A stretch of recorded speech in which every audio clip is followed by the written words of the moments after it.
আরামবাগে ত্রাণ সামগ্রী নিয়ে দুই গোষ্ঠীর মধ্যে হাতাহাতি। তৃণমূলের দুই গোষ্ঠীর মধ্যে হাতাহাতির খবর এই মুহূর্তে সেই ছবি দেখছেন। মুখ্য সচিব এলাকায় গিয়েছিলেন আর মুখ্য সচিব এলাকা ছাড়তেই ত্রাণ নিয়ে ব্যাপক উত্তেজনা। গ্রাম পঞ্চায়েত প্রধানকে ঘিরেও বিক্ষোভ দেখানো হয়।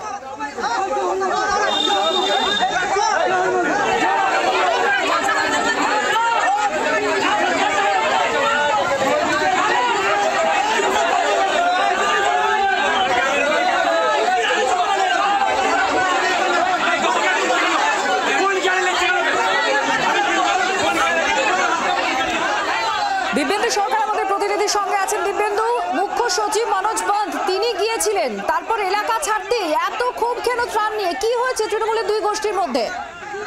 দেখো, এখানে বরাবরই প্রাক্তন প্রধান লালটু খান এবং বর্তমান প্রধান পার্থ হাজারি বরাবরই একটা দ্বন্দ্ব। এবং এখানে আজকে মুখ্য সচিব এসেছেন পুষলাপর আরামবাগে হরিণতলা হরিত এলাকায় যায়, সেখানে গ্রামের মানুষের সঙ্গে কথাবার্তা বলার কারণে এর আগেও কিন্তু এখানকার মহিলারা ত্রাণ নিয়ে বিক্ষোভ দিয়েছিলেন, পথবোধ করেছিলেন। সেই সমস্যা মেটানে আজকে মুখ্য সচিব এলাকা ছাড়ার সাথে সাথেই দুই গোষ্ঠীর মধ্যে এখানে ব্যাপক হাতাহাতি হয়। সেই ছবি আমরা দেখেছিলাম পুলিশের সামনে। পুলিশ সেই দ্বন্দ্ব কেন হয়েছে দিব্যেন্দু? হাতাহাতি কেন? ত্রাণ নিয়ে হাতাহাতিটা কেন? হাতাহাতি বলতে এক গোষ্ঠী বলছেন যে বর্তমান প্রধান সে তার নিজেদের মধ্যে বিতরণ করছে, বেছে বেছে দেওয়া হচ্ছে। আর প্রাক্তন প্রধান এই যাবে, কিন্তু পার্থ হাজারি অর্থাৎ এই গোষ্ঠী প্রধান গোষ্ঠী বলছে না, সব তাইকে সমানভাবে দেওয়া হচ্ছে। এইভাবেই একে অপরের উপর দোষারোপ।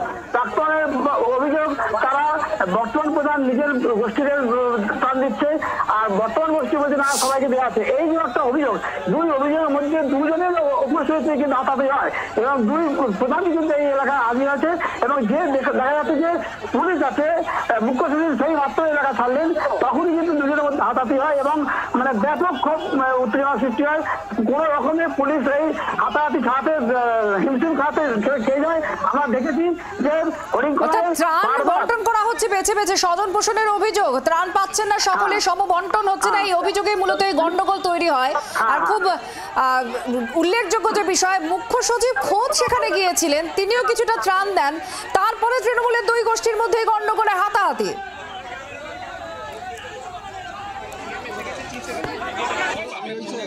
আমরা বলেছি, সাধারণ মানুষ বলে যে দু দশটা দিয়ে চলে গেছে, দিয়ে যাওয়ার পরে মানে প্রধান এখান থেকে নামটা লিখতে চাইছিল না, পঞ্চায়েত থেকে দেওয়া বলছিল।